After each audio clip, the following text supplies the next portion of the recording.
Bhim army का जन्म कोई साधारण जन्म नहीं है।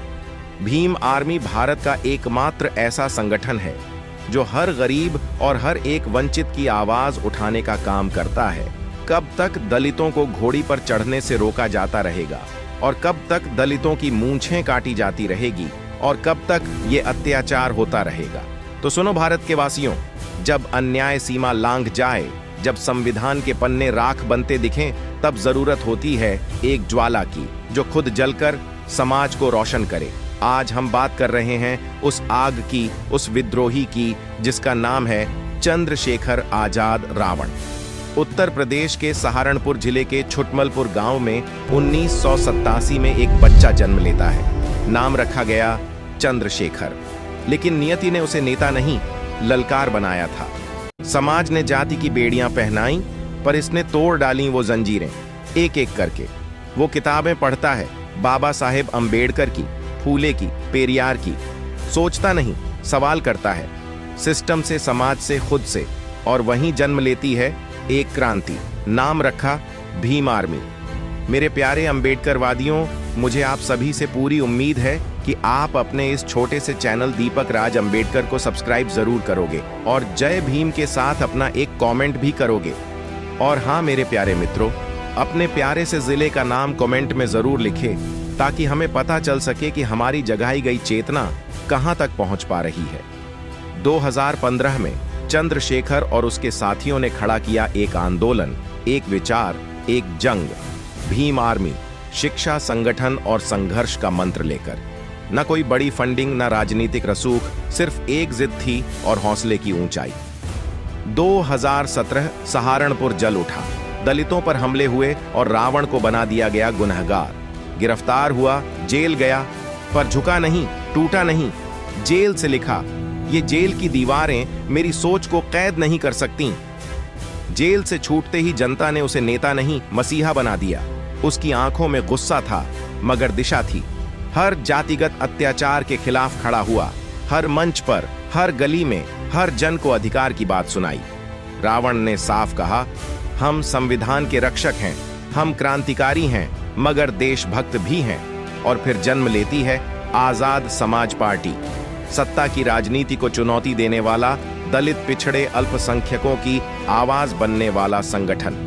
सीएए हो या किसान आंदोलन, हर बार रावण सबसे आगे खड़ा मिला। डराया गया, धमकाया गया, पर वो डटा रहा, क्योंकि उसकी लड़ाई व्यक्तिगत नहीं, ऐतिहासिक है। हम वो नहीं जो चुप बैठ जाइए, हम वो हैं जो इतिहास लिखते हैं। जिस दिन दलित समाज उठ खड़ा हुआ, उस दिन ताज बदलेंगे और तख्त भी।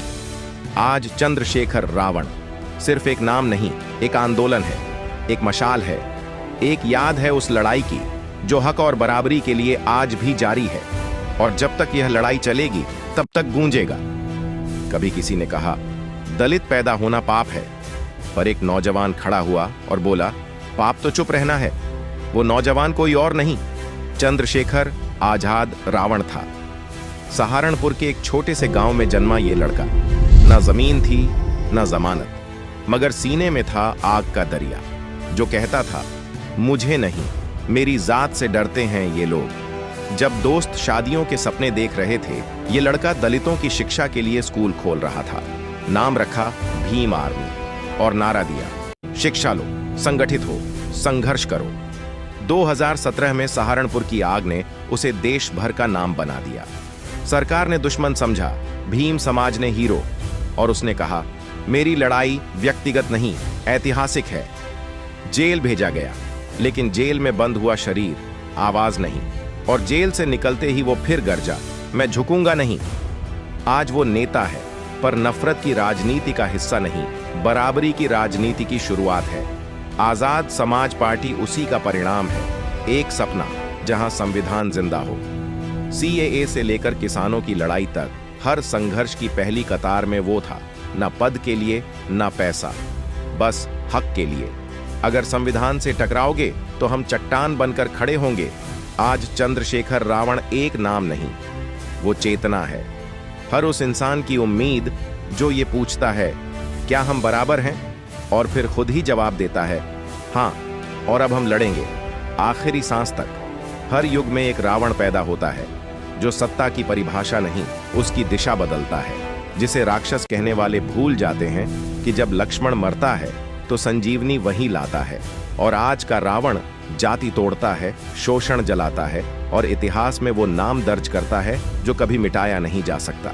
वो नाम है चंद्रशेखर आजाद रावण। वो सिर्फ भीम आर्मी का संस्थापक नहीं, वो उस धड़कते भारत का प्रतिनिधि है जो कहता है अब और नहीं, अब न चुप्पी न सहनशीलता, अब सीधा प्रतिकार। उसने आंदोलन को डिजिटल बनाया, शोषण जहां भी हो भीम आर्मी वहां भी। मिनटों में सैकड़ों लोग एक हो जाते हैं। कोई मुकदमा नहीं, कोई बंदूक नहीं, बस संविधान और साहस।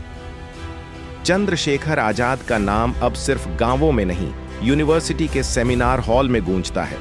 वो युवा जो राजनीति से नफरत करते थे, अब नीले झंडे के नीचे न्याय और क्रांति की बात करने लगे हैं। ये लड़ाई सिर्फ आरक्षण की नहीं, सम्मान की है। हम संविधान में लिखे हर शब्द को हकीकत में बदलेंगे, चाहे जो कीमत चुकानी पड़े। जब वो किसानों के हक में सड़क पर उतरा, उसे फिर से गिरफ्तार किया गया। सरकार बदली, नीति बदली, मगर सत्ता का डर वही था, एक पढ़े लिखे दलित से। लेकिन उसने जेल में अपने सबसे काले दिनों में भी उम्मीद नहीं छोड़ी। कहता था, अगर साहेब अंबेडकर जी ने पढ़कर संविधान लिखा तो हम पढ़कर उसे बचाएंगे। उसके लिए संविधान महज किताब नहीं, हथियार था। नई सदी, नया मैदान। रावण अब वर्चुअल भी लड़ता है। वो जानता है भविष्य टेक्नोलॉजी में है, और अगर दलित वहीं नहीं होंगे तो फिर से पीछे छूट जाए। हम कोई वोट बैंक नहीं, हम परिवर्तन का एजेंडा है। अब हम अपने लिए नहीं, देश के लिए भी बोलते हैं। अब उसकी आवाज देश की सीमाओं से निकल चुकी है। दलित मानवाधिकार पर वो यूएन में बोलता है।